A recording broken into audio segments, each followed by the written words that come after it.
At yun ang awaiting tuluyang awit by Musikatha. Tayo po ay nagbabalik sa ating programang Relationship with Jepril Talk, DJ Jepril Talk and Jepril Talk ba yan? Jepril nga. DJ Jepril DJ and Jepril Pastor and of Earl. course with you, Pastor Earl. Kanina pinag-uusapan natin yung how to value or yung paano na ano yung mga actions and ways na ginagawa natin, nararamdaman ng ating spouse na hindi sila mahalaga, hindi sila inspired by the story of Jollibee. Paper bag. Yeah. Inspired by that story. But anyway, mga ka-real talk, pag-uusapan naman natin ngayon practical ways on how to value our spouse, our husbands, our wife, no? But before that, dahil meron tayong special promo, namimigay po kami ng t-shirt, ng raffle coupon, at 2 gift voucher from JM Aesthetic Spa. Yes, ang sarap naman ito kapag may voucher. Pwede bang kami na lang pastor ang kumuha? Oo, at dahil meron nga tayong napili isa na makakakuha ng t-shirt dahil siya ay nag-share sa ating live kanina. Ito, saan na ba yun? Okay, so merong nag-share ng ating live kanina. Okay, maraming nag-share actually si Papa Noel. Ayun, kaso hindi natin mapapadala sa Palawan yun. Kasi hindi mo magagamit yun. Pero ito, mabibigay natin ang t-shirt. Nanalo ka, congratulations, Nancy Bambico Echon. Wow, congratulations, Nancy Echon. Meron siyang t-shirt from Cool 97.5. Yes. Alright, sa mga gusto pang sumali, pwede kayong humabol habang kami nagla-live dahil mamimigay pa rin kami ng raffle coupon at 2 voucher from JM Aesthetic Spa. Yes. Ayun, gusto magpa-kilay, magpa-eyebrows, di ba? Ganyan mga bagay. Eyebrows, kilay, parehas lang pala yun. Eyelashes, oo, di ba? So, pwede kayong mag-comment. Simple lang naman yung gagawin ninyo. Magko-comment lang kayo ng inyong reaksyon sa ating pinag-uusapan. Paano kayo ma-value ng inyong asawa. At kapag nakita natin yan, ay ipipm namin kayo at kayo yung mananalo. Okay? And it is because of the month-long celebration ng Mother's Day brought to you by Cool 97.5. Yes. At magkita-kita po tayo dyan na May 31. Abangan niyo po yan sa Anchorville, Baguio. No, dyan sa may Nagilian Road. At meron tayong special program para sa ating mga nanay. We welcome every mothers to join our program. Marami tayong games, pa-prizes, and fun. And of course, encouragement para sa ating mga nanay. So let's have a relaxation. Magkikita-kita din po tayo dyan. Alright, so tuloy-tuloy na natin ang ating usapan na Pastor Earl. Paano natin mabavalue ang ating mga asawa? Okay, practical ways on how we could value our spouse. That's right. So, kung kanina ay tungkol sa ano yung mga actions na nagpapakita ng hindi pagpapahalaga, sinasadya man natin o hindi, ito naman ngayon is ano yung mga actions and ways na po pwede nating ipakita yung pagpapahalaga natin sa ating mga spouse. Corrected. Sino mauna? Bato-ba topic pa ba o hindi? Okay, Girls first, ladies first, yes. Okay, kanina kasi pinag-uusapan natin hindi na-value kapag hindi pinakikinggan ng feelings, So, practically, number 1, makinig at makipag-connecta emotionally sa babae. Kapag ikaw, nakikinig ka ng walang cellphone, yung talagang mata sa mata, usually yun din yung kailangan ng mga babae, yung tumitingin ka sa mata, kahit naman hindi yung talagang walang kurap naman. Talagang focus. O kumbaga, inuulit mo yung sinasabi niya or nakikipagkwentuhan ka rin talaga. You know, it actually makes a woman valuable. Yung feeling ng babae, ay, kasama ka, naiintindihan mo pala ako. Merong connection. Oo, may kakampi pala ako, diba? Yung mga ganon. Ayon kay Dr. John Gottman, sabi niya, ang emotional connection ang susi sa matibay na relasyon. So, right. Small things are the big things.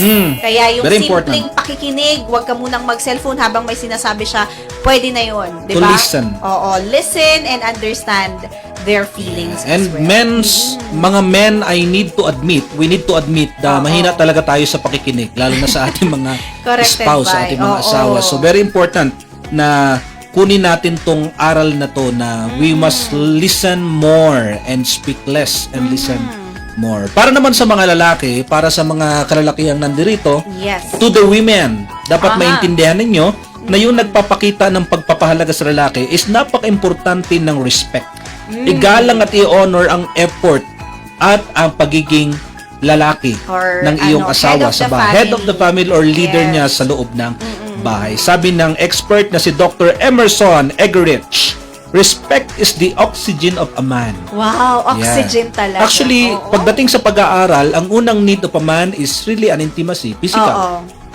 Kasi yun yung creation ng Lord sa atin. Their But the design. second one is respect. When you disrespect a man, he loses control sa kanyang sarili, sa kanyang personal identity. Kapag nalulus yung respect ng lalaki, dahil sa kanyang spouse or any other people, nagkakaroon ng gulo sa kanyang Paano sarili. ba yung respeto na gusto ng mga kalalakihan? Siguro yung pinapakinggan yung lead niya. Yes. Hindi naman laging perpekto ang mga kalalakihan at kailangan din naman mag-improve ang mga kalalakihan. Yes, Hindi yes. laging perfect, pero wag natin maging excuse yun, mga kalalakihan, na hindi naman tayo mag-effort na maging maayos, maging Correct. matiwasay ang ating pag-iisip, Kumbaga, pananalita. akong head ng family. Hindi dapat- pwede yung Oo. lagi tayong Maton. very important sa lalaki ang maton. Masculine Yes. tayo eh. Yun ang creation ng Lord sa atin. Pero too much masculinity is problem din minsan, lalo na Correct, pagdating sa right. marriage. Kasi kailangan natin mag-cling ng konti doon sa emotions ng ating mga wife. Pero Yes. para maramdaman namin mga lalaki ang pagpapahalaga, we need you ladies, our spouse, we need that respect from you. Pag pinupuri mo kami na salamat, kasi yung alam mo yung ako personally, pag sinasabi mo sa akin ang galing mo, ang husay ng ginawa mo dito, iba yung boost na nagagawa niya sa akin para mas galingan. Akala ko kasi noon, pag pinupuri mo yung isang tao, lumalaki yung ulo kaagad. Pero maling principle yon, kasi hindi naman natin makokontrol kung ano yung dapat niyang maramdaman Corrected by, kung magiging mayabang ba siya o hindi. Pero ang trabaho natin sa isa't isa is to inspire, Oo. to motivate, to encourage, kahit ano pa yung maging response niya to it.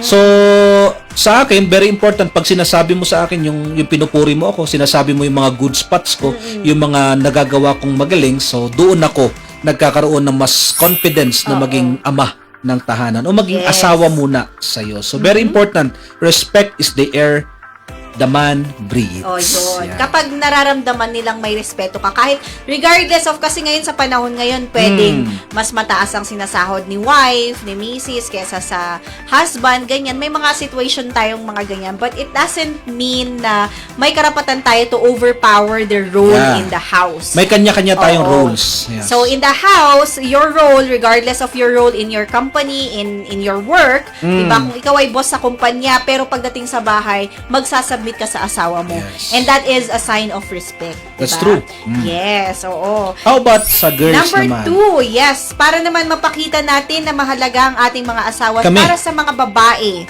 Yes, sa Mga lalaki? babae. Oo, para sa mga lalaki. O, paano ipakita namin nyo na, mapapakita? Yeah. consistent appreciation and affirmation. Ito yung consistent. sinasabi natin. Yung bang nag-thank you ka, 'di ba? Yung sinasabihan mong ang ganda ng asawa mo, ang galing mo magluto. 'Di ba yung mga ganong bagay? So consistency. Hindi yung nagsimula ka lang nung boyfriend girlfriend pa lang kayo tapos afterwards nawala na or unti-unti siyang nawawala. It's very important for a woman na nafi-feel nilang na-appreciate sila. 'Di ba? Regardless kung ano man yung nila face ng buhay nila. Kasi merong sa babae talaga, para lang maintindihan ng mga kalalakihan, may dumadating sila dun sa stage ng life na parang hindi talaga nila na-appreciate yung sarili nila. Yung pakiramdam nila, pag titingin sila sa salamin, ay ang pangit ko na anong nangyari sa akin, dati nung dalaga ako, ganito, ganyan. So, mas maganda na nanggagaling sa asawa yun. 'Di ba? It's very important. Wow. Oo, kaysa naman sa iba nila marinig yon. O, pangit Diba? nun pag sa ibang, Oo. pag naunahan ka pa ng iba. So, mga kalalakihan yan. Pangit yun pag naunahan tayo ng iba kasi Yes. very important yung words para sa mga kababaihan. Correct. Na baka yung iba pang magsabi, tapos magagalit tayo Oo. na may ibang pumuri na hindi naman natin Oo, nagawa. tapos sasabihin nyo, nagpapaganda ka para sa ibang Yeah. tao. Pero But- ito, Oo. itong napaka-tricky doon. Kasi Yes. pag satisfied siya with your words, hindi niya Yes. kailangan makinig o hindi niya kailangan damdamin masyado yung pagpupuro ng ibang Corrected tao sa by, kanya. kasi sabi ko nga, yung words ng husband ng lalaki really matters a lot. That's true. Kasi Yes. sabi nga ni Gary Chapman, isang expert din, no? Sabi niya, ang top love language naman ng babae, kung sa mga kalalakihan ay intimacy and respect. Physical, yes. Ang mga babae naman is words of affirmation. Yeah, that's true. Yun, kapag sinasabihan mo sila ng positive things, these are very important na mararamdaman nilang mahalaga talaga sila. Para sa mga lalaki, Yes. in addition to doon sa sinabi mo, napaka-importante kahit sa simple communication, Correct. kahit hindi yung puri, kahit yung pag-uusap sa mga aspeto ng buhay, mga Yes, problema, oo. kasi kahit nasabihin nating tahimik tayo mga lalaki pagdating sa mga ganyang bagay, kailangan pa rin ng ating mga wife, kailangan pa rin ng ating partners na merong clear communication kasi Correct, nagbibigay ng Tay. peace yun sa Oo. kanilang nararamdaman in their emotions. Na It's meron like silang kausap. security na, ay, gusto pa rin pala ako ng asawa ko. Oh, that's diba? true. Yeah. Nai-enjoy pa rin pala ng asawa ko yung looks ko. Ganyan. Yes, that's true. Diba? Mga ganong bagay. Oo. Oo. Next is, Sa amin naman, mga lalaki na mga lalaki, naman. is very important na nararamdaman naming valuable kami o nagiging mahalaga kami sa inyo when you believe and support us. Ayun. Kailangan, kahit na ang dami na naming kapalpakan sa buhay, Yes. pag-uusap pa rin na naniniwala kayo sa potensyal namin at sinusuportahan nyo kami doon sa dream. Kasi Correct. bilang pinag-uusapan natin dito yung marriage, no? Matagal o bago pa, hindi magbabago yung principle that a man is the leader and the head of the family. Yes, correct. Pero Bye. hindi magiging productive yung principle na yun kung hindi natin hahayaan yung mga lalaki na mag-lead. Correct. Kaya wag tayo masyado mag-lean on. Sorry po, I'm not trying to offend anybody or Yes, any yes. principle here, pero wag tayo masyado mag-lean on doon sa women empowerment na kaya ko Correct. mag-lead. Right? Kaya ko mag-lead. Kasi sa sobra nating pagyakap doon sa idea na yun, nawawalan ng posisyon, Nananakawan ng opportunity. ng opportunity and responsibility yung lalaki na Yes. mag-take in charge. Kaya Correct, pag ikaw yung Edgar. work at nakita ng ano, ay, okay Kaya lang mo pa yun, naman kaya na mo pala naman eh. pala, Ikaw dito na na. lang ako, ikaw na dun sa Oo. work mo. Pero kapag pinush mo yung lalaki na, kailangan natin ng ganito, Oo. kailangan ng ganyan, so, nagkakaroon din siya ng yung utak niya yung lumalawak para mag-isip ng mga idea kung paano magpo-provide for the family. Yes. Because the number one role of a man is to provide for But the I family. think I would like to add on that kasi there will be moments na ang mga lalaki talaga mafe-feel talaga nila na very down sila sa life. And that's when our our duty as a wife comes in. Na kailangan nating sabihin na hindi, kaya mo yan. Kaya mo yan. Oo, yung simpleng kaya mo yan sa kanila, that's really a big deal for them. Big Yeah. help na sa kanila na, okay, naniniwala sa akin yung asawa That's true. ko. Magpupursige pa ako. Yes. Parang ganon. For all the Oo. viewers and listeners, DJ, tama yung Yes. sinabi mo. For all the viewers and listeners, napaka-importante ng support. Correct. Oo. Oo. Kasi sabi nga ni Tony Robbins, ang suporta ng asawa ay confident booster sa lalaki. Ayun. Baka ang Oo. problema natin is sinosolo natin, tinatry natin. Kasi ang mga babae, Proverbs 31 woman eh. 'Di ba? You are really Oo. trying to be the Proverbs 31 women. Pero ang Yes. problema, how about the men? Yes, Paano naman correct, namin bye. matutupad yung ano namin kung kayo na lang ng kayo. Aakuhin mo Kung lahat. aakuhin nyo Oo. lahat sa mga pangangailang. By the way, not necessarily na dapat mas malaki ang sahod ng lalaki Yes, sa babae, oo. ano, in our culture. Hindi yun magdi-discriminate o uwi sa Oo. discrimination Or dapat. mababase yung treatment sa asawa Oo, mo. hindi Oo. dapat. Kasi may mga asawang lalaki na nami-mistreat sila ng mga asawang babae kasi mas malaki yung sahod. Corrected So, by. dapat nating baguhin yung kultura na yon, yung prinsipyo na yon, na hindi porket mas malaki ang sahod ng babae, mas powerful na kayo o mas kayo na yung leader. Yes, No, correct. it doesn't mean that way. Kaya pumapalpak ang maraming marriages. Sorry for that. Kasi tinatry natin baliktarin yung Naku, principle na oo. nilikha ng Diyos. Kasi ang design ng Diyos The is man the is man the should lead leader the and the family. provider. Yes, oo. Kaya very important 'yun. Hindi natin dapat sirain yung Corrected order by. ng Lord of And the we kingdom. women, as a wife, we are the helper. Yes. Again, helper po tayo. Hindi ibig sabihin na tayo ang aako lahat. Kaya tayo nahihirapan din eh. Kasi we act like kaya na natin lahat. Yes, Akuhin that's lahat in true. the family. But the thing is that, hindi ganun talaga ang disenyo ng Diyos sa atin.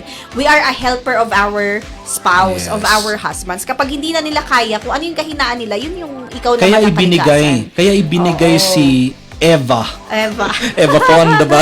Si Eva. si Kaya Eva. binigay si Eva kay Adan Oo. to be a suitable Helper. Kasi nung time na yon, it is not good for a man to be alone, ang sabi ng Corrected Panginoon. by. And I will make a suitable helper sa kanya. Not a Yes. suitable helper, leader, Oo. but a suitable Hindi helper. para palitan yung role ni Adam na maging dominions, to make Yes. dominions, but to be a helper. That's true. Going back Ayun. to that question, how Yes. to show paano mo natin papakita na mahalaga yung asawa nating lalaki sa aking side, is to really support and Support. believe in them. Especially in their down moments. Oh, kailangan Yes. natin paniwalaan kasi kung lagi nga kanina nga Pag laging kontra ng kontra, ang mangyayari nila magtatago nilang asawa mo sa'yo. Yes, Hindi na siya sila mag-o-open, magsasabi. hindi siya Oo. maniniwala sa mga sasabihin mo. Kasi una pa lang ang narinig niya sa'yo, kinontra mo na kaagad yung Oo. idea niya. O kaya kumbaga lagi ka na lang magnanag or negative tayo Yes. sa salita Alam nyo sa natin. buhay, kahit Ayun. saang aspeto, no, pag ang taong sinishiran mo ay laging kumukontra na lang sa'yo, Yes. ang narinig niya pagkontra, hindi na siya magbibigay ng Oo. trust niya at hindi na siya magkukwento ng mga circumstances niya sa'yo. So, napaka-importante yung balance. Merong rebuke, pero may tamang paraan ng Oo. rebuke. May Bigyan tamang ko kayo time. ng magandang practice na nasimulan ko na at sinisimula at tinutuloy-tuloy ko at mukha namang effective sa aming mag-asawa. Talaga ba? Kapag kunyari may mga ganyang bagay na problemang sinasabi o kaya naman may mga kapalpakang sinasabi sa inyo yung asawa ninyo. Ang una mong gawin, mga ka-real talk, mga misis, manahimik muna tayo. Yeah. Huwag mo nang paandarin ang bibig natin. Kasi pag umandar na yung bibig, hindi na talaga tayo makakaisip ng Yes, tama. totoo. Kaya nga meron sa verse sa Bible na sabi doon ng prayer, clear my mind so I could pray with you. Hindi ka makakapagdasal kung hindi ka nakakapag-isip ng tama or inuuna natin ng talak. So, that's yun yung practical na, I think nakatulong naman sa akin yun. Kasi sabi ko nga, matalak talaga ako. Pero, kapag matalak ka at inuna mo yun, walang mangyayari sa buhay ninyo. Yes. Magiging gera lang talaga. 'Di ba? So, yun yung magandang gawin natin. No? To show our support to them, sometimes our silence is also a support. 'Di ba? Hindi nila kailangan marinig yung ingay mo for now. Yeah. Meron time. Diba? Oo, may time na Oo. makapag-usap kayo. May tamang pacing at timing, no? Marriage is about the right time, the right place to talk, the way to talk, something like that. Yeah. O, diba? Nakakatawa. O, diba? So, number 3 naman, para naman sa lahat ng mga kalalakihan dyan, mga Ihabol na mister. natin yan. Yeah. Oo, eto, gustong-gusto ng babae na appreciate talaga nila at feeling nila value sila kapag tumutulong tayo sa mga gawain. Emotional load sa bahay. Emotional load, like for example, ang dami nang hugasin. Tapos siya, kakatapos lang mag-alaga ng bata, halimbawa. 'Di ba? Yung ikaw man lang yung kahit wala, hindi ka pa naman ganun karaming ginagawa, pwede mo namang gawin. Oy, tumulong-tulong ka naman. Oo, 'di ba? Yung alam nyo, sabi ko nga, yung mga paghuhugas ng plato, paglalaba, it's not really a gender issue sa bahay. Yeah. Kasi partner kayo Yes. 'Di ba? Although mas magaling talaga maglinis ang mga babae. Pero it doesn't mean na hindi na lang. Oo, Kasi totoo masyadong naman. malawak yung trabaho ng bahay kaysa trabaho sa... Kailangan tulungan talaga 'yon. Yes. Kumbaga sa amin kasi mag-asawa, kung siya ang tagaluto, tagahugas ako. Kasi mas gusto kong naghuhugas. mas gusto niya Nagpapalitan, nagluluto. Yeah. Oo, Pagdating kung- naman sa paglalaba, mas okay Oo. ako maglaba. Parang tinanggap ko na yun simula pagkabata na maglalaba ako. habang maglalaba buhay. siya. Hindi kasi naman, kung siya ang naglalaba, ako naman yung magta-try magluto naman, maghugas. Oo. Inasma siya cycle. Tulungan. Diba? Ang Ganun asawa talaga. ay inasawa hindi para magkaroon ng katulong. Katulong, oo. Kundi magkaroon ng katuwang Corrected sa by. buhay. Totoo So, yan. hindi natin yan katulong, mga mister, So, para naman sa mga kababaihan, mga asawang babae, Yes. napaka-importante sa mga lalaki, nararamdaman namin mahalaga kami kapag meron kayong time for physical affection and intimacy. Ayun. Tama na yung reject ng reject lagi. Kailangan paghandaan natin yung mga gera. Oo. Paghandaan natin yung mga gera sa buhay. Very important. No, alam mo, meron akong kinabibiliban talaga Oo. na napakalaki ng example ng mga mag-asawa sa anak. Yes, Kasi ang parents totoo. ko, ilang taon na ba ako? 30 na, 20? 30 ka- Feeling? I'm 30 years teenager. old. Alam mo, sa 31 years ng aking mga parents, Mama Marilyn and Papa Noel, hanggang ngayon nakikita namin sila nagkikiss. Nagkikiss, okay. very affectionate sila sa isa't isa, Oo. na naintindihan ko ngayon na kung ano ang nino-nurture ninyo habang bata pa lang yung marriage ninyo will be also what happened Yes. kapag matanda na kayo. Kung bata pa lang kayo, mahilig kayo mag-away tapos hindi magpansinan, hindi mag-ayos Yeah. ng 3 linggo. Pag tanda ninyo, senior citizen, hanggang 3 linggo, okay lang hindi kayo O kaya makita. magkaiwalay na kayo ng kwarto. Magkahiwalay na kayo ng kwarto. So what you nurture in the early years of the marriage Yes. will be sooner or later yun ang aanihin ninyo. Kung anong itinanim siyang aanihin. At saka sabi ko nga, isa sa natutunan natin, since we are in the early age of our marriage, talagang ikaw yung magbi-build ng culture nyo sa bahay. Alam nga naman yung kapitbahay mo. Oo, di ba? diba? Huwag mong ibabase yun dun sa mga past experiences mo dahil sa environment nyo noon. Yeah. Diba? Hindi naman kasi lahat ng environment natin na nung pagkabata natin ay maganda. Yes, that's Hindi true. lahat may happy family Hindi lahat may model tayo. Yes. Pero ikaw na meron ka ng bagong pamilya, gawan mo ng culture talaga. Bagong kultura. Bagong kultura na, alam nyo, magiging posible lang yan kapag kasama nyo talaga ang Panginoon. Hindi excuse na hindi mo kinasanayan yung ganong aspeto. Yun. But you must build today lahat ng mga pagkakamali in the past na po pwede nating baguhin ngayon in our marriages. So, very important yon. Ito yung chance natin to really see kung paano natin mabibuild yung culture sa family. Kasi kapag lumaki yung bata, lumaki na yung mga anak natin, makikilala nila kung sino talaga tayo Kung ano talaga yung sistema sa bahay. Kung ito ba ay gagayahin ko in my future family or not. So, very important talaga. Talaga. Pagdating doon kanina, doon sa sinasabi ko, sa pangatlo, physical affection and intimacy, ang sa babae, ang emotional nila yung validation and assurance nila. Na kapag pinapakinggan mo yung emotions nila, nababalidate sila. Sa lalaki, hindi lang emotions Hindi emotions. Physical touch. And intimacy, yun yung nagbabalidate sa lalaki. Kaya alam mo, pag may mga cheating, yung mga cheating issues, mabilis mo malalaman yun sa lalaki at sa babae kung meron nang nangyayaring cheating Not necessarily 100% this is accurate. Pero mapapansin mo sa babae, hindi na siya masyadong accurately physical sa asawa niyang lalaki.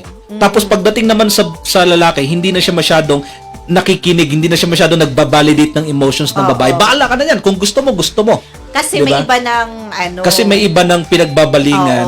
Bakit kailangan mauwi sa ganun? Kung natututo naman tayo in our marriage sa mga pwede nating matutunan Yun yung babalikan natin na kanina sinasabi natin, laging ipapaalala natin sa mga hindi pa nag-aasawa, choose your partner, choose Very your important. partner wisely. Those are important things. Pero since nakapili ka na, nandiyan na yan ingatan mo na lang yung buhay mag-asawa ninyo. The best change is to learning grow.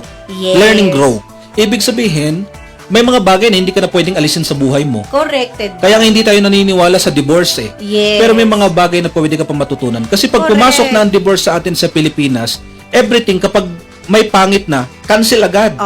Yun ang magiging culture natin. Pero pag wala yung divorce, nandito tayo sa mga marriages natin, ang tangi nating solusyon is to learn, not divorce. At saka learn together. Hindi pwedeng isa ka lang na natututo. Kasi married kayo So, learn together. Dalawa kayo dyan, isa na lang kayo. So, hindi pwede na ikaw ang umaangat lang yung natututunan mo. Dapat dalawa kayo. That's true. Palalim kayo ng palalim together. Kapag hindi ka pa, mga karinto, kapag yung sitwasyon nyo is ikaw pa lang yung nakakaramdam na gusto mong mabago yung kultura ng marriage ninyo, ipag-pray mo ng ipag-pray yung asawa mo. Diba? Kasi sometimes, we can never really control. Kesa bungangaan mo ng bungangaan, ipagdasal mo na lang. Diba? Kasi mas makapangyarihan yun. I agree. So, ayun po, no? Yun yung, meron pa ba? Yes, meron gusto natin mag-iwan ng pinaka-importanting eto na. verse para sa ating lahat. So, sa mga husband and wife, sa mga marriages, whether matagal na o bago pa lang, in Galatians 5:13, ang sabi doon, serve one another humbly. Wow. Yung submit to your husband, kasama doon submit to your wife also. Both ways yun, hindi yun isa lang. So, we must serve one another humbly. Okay. Merong pagpapakumbaba. Yes.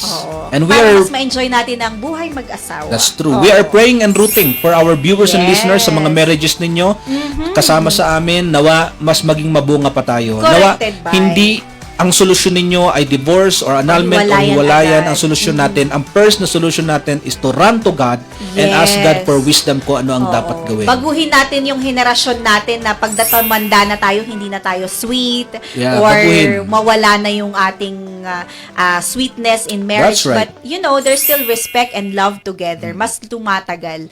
Diba? Ayun, nako, eto na. Bigyan na natin ng papremyo. Kanina nanalo na si Nancy Echon. Yes. Ng ating t-shirt. Another t-shirt ay pamimigay natin. Eto, nanalo ka. Congratulations, avid viewer natin to ni Light at Hinart. Ang ating video ngayon. Ang ating Facebook Live, si Jonna Kimson. Wow, congratulations. Ayan, congratulations. Nanalo ka po ng t-shirt mula sa Cool 97.5. At para naman sa voucher, bibigyan din natin. Yes, eto, voucher kay Isel de la Vega. Congratulations. Congratulations po at maraming salamat sa inyong mga suporta si Isel de la Vega ay nanalo po ng voucher mula sa JM Aesthetics Aesthetics. Spa. Ayun. Sa lahat ng gustong sumali again sa amin, meron kaming programa para sa lahat ng mga nanay. Sa May 31 na po, abangan nyo po yan sa Anchorville, Baguio. Ayan, magkita-kita po tayo dyan dahil maraming pa-prize, pa-premyo at palaro ang ating ibibigay para sa ating mga nanay. At speaking of another way of valuing your spouse is getting your finances secure and protected by getting a life insurance with investment plan. Kapag may seguridad ang tahanan, paniguradong masaya ang bawat isa. So, sana po, ayan, bigyan niyo po ng pagkakataon, pwede kong ma-explain sa inyo yan kung paano nyo mabibigyan ng proteksyon ang inyong pamilya from accidents, uncertainties in life, financially. So, tignan po natin, baka naman makatulong at higit talaga, nakakatulong talaga siya para mas maging panatag ang bawat Yes, isa. that's true. Ayun, thank you so much po. And Pastor Earl, baka may gusto kang i-promote? For all looking for Yes. a speaker sa inyong mga events, lalo na sa Motivational. corporate, motivational speaker, Retreat. just call me on my messenger, Earl Torimoro, or you can contact me or my wife, Jepril Torimoro, para sa mga events ninyo. And we are also, hindi pa pala, tapos na lang. Pagkas ko ng mga anak yung hosting. Pero thank you so much. Meron akong hosting sa darating na Sunday. Congratulations in advance kay Rainiel. Yes, congratulations, Ayun, Rainiel salamat and po Kit. sa kanyang wife, kay Kit. Congratulations and best wishes sa inyo. Magkita-kita tayo dyan sa PMA. Thank you very much sa patuloy na pakikinig po sa amin. Abangan niyo po kami Thursday. Sabi ko kay Pastor, samahan niyo na ako kasi alam niyo na ang buntis. So, magkita-kita po tayo Thursday para na naman sa isang malaman na usapan. Of course, usapang relationship with me, DJ Jepril and Pastor Earl. So, salamat po at patuloy kang makinig dito lang sa Nagisang Cool 97.5, your maximum Christian music authority. Hindi ka napapagod sa maghapon nating trabaho dito sa construction, Ano bang sekreto? Wala pare. Basta tamang timpla lang sa lahat ng bagay. Dapat tamang oras ng pag